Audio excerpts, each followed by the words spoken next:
apologize for starting late, but apparently we still have a few thousand people outside trying to get in.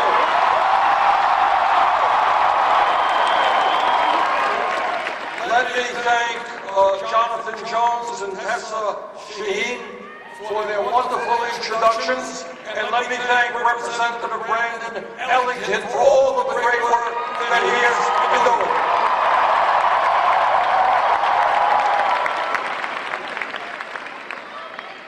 You guys ready to make a political revolution? Well, on March 5th in Kansas, on March 15th in Missouri, you're going to have that opportunity.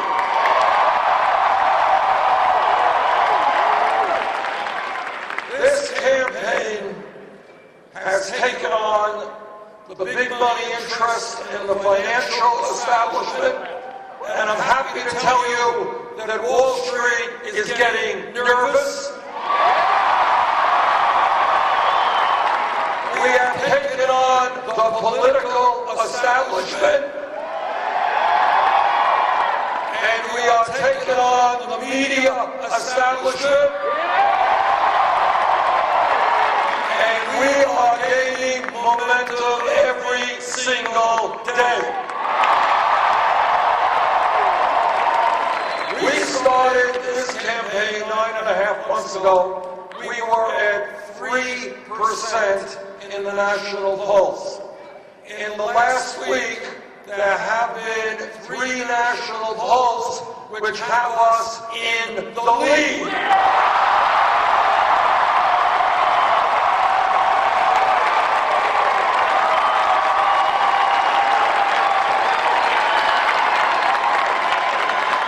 And in state after state, and a lot of states are going to come up with primaries and caucuses in every state. The gap is narrowing, or we are now forging ahead. If we stand together, we can win this nomination and make American history.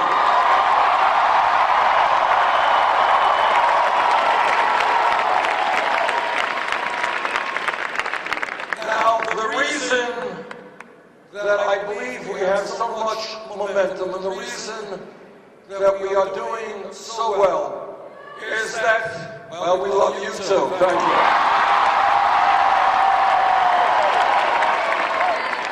The reason is a pretty simple one, and that is the American people in Kansas, in Missouri, all over this country are sick and tired of establishment politics. They've heard it over and over and over again.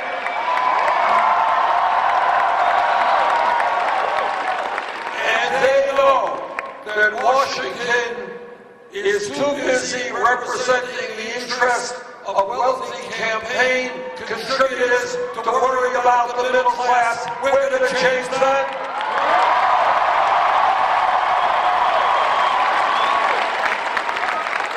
And the American people are sick and tired of establishment economics in which millions of our people in this room, are working longer hours for low wages, and almost all new income and wealth is going to the top 1%.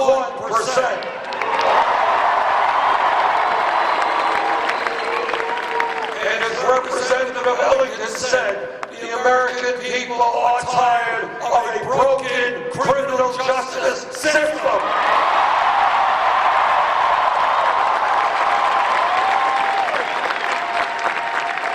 This campaign is gaining momentum because we're doing something very, very radical. We are telling the truth.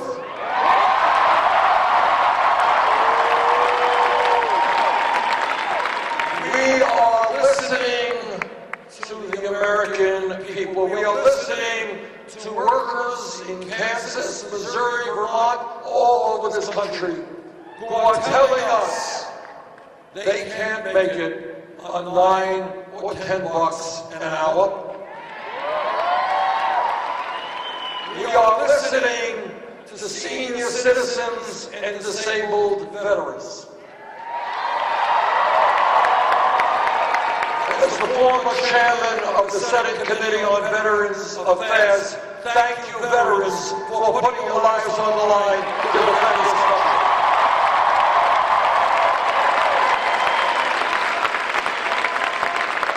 But we are listening to seniors who are saying, Bernie, I can't make it on $11,000 or $12,000 a year Social Security.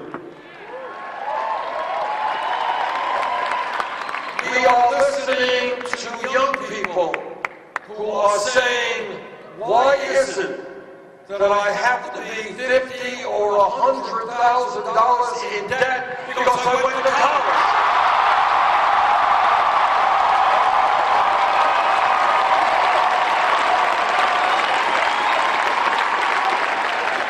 And people are asking, why should we be punished because we wanted to get an education after all?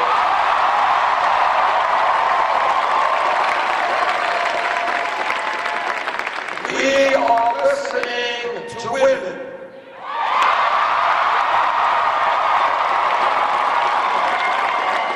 And women are saying, why is it that we are earning 79 cents on the dollar compared to men?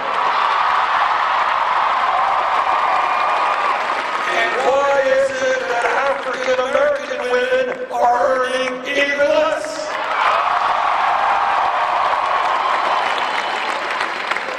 And we're listening to women and men who are asking, why is it that when mom goes to work and dad goes to work, they cannot find affordable, quality child care for their little ones?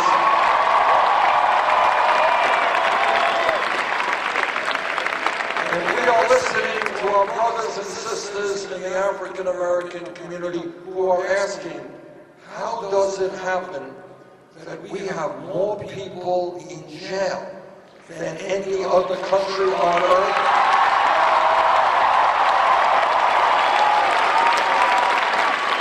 Largely African American and Latino. And we are listening to our Latino brothers and sisters who are saying that they are tired of living in the shadows. They want a path toward citizenship.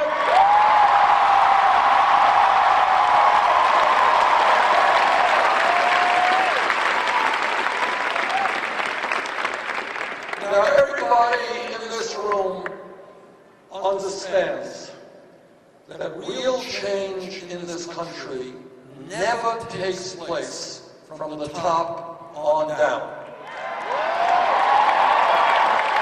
It is not about a president signing some legislation or a Supreme Court making a decision. Real change always, always, always takes place from the bottom on up.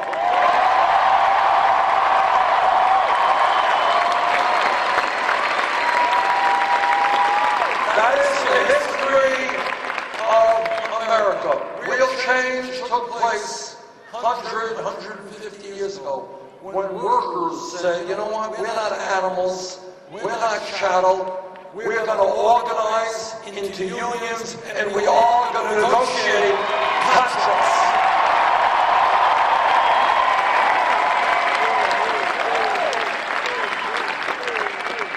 And real change takes place over the last many, many years when the African American community and their white allies said, you know what? Racism and bigotry are not acceptable in the United States of America.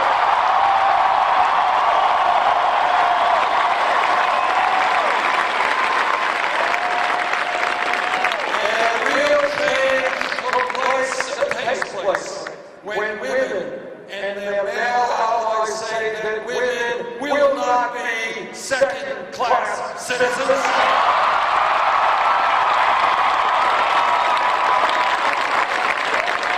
Let us not forget, not for one moment, that 100 years ago today, women did not even have the right to vote. But women and their male allies said, sorry, that is going to change.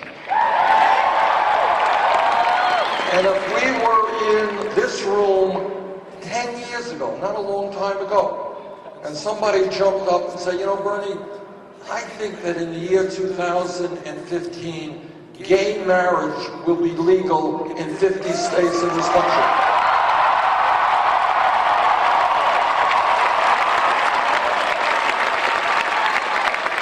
Now, if somebody said that, the person next to them would have said, hey, what are you smoking?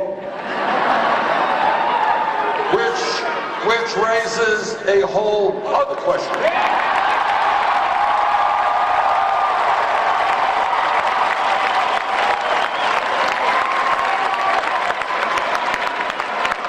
But the point is that the gay community and their straight allies said, you know what?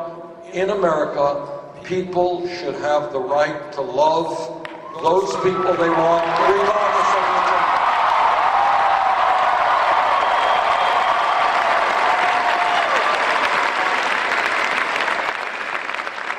Brothers and sisters, I know that all of us are big football fans and we're basketball fans. All right. But football and basketball, when you turn on the TV, that's a spectator sport. We see great athletes at work. Democracy is not a spectator sport.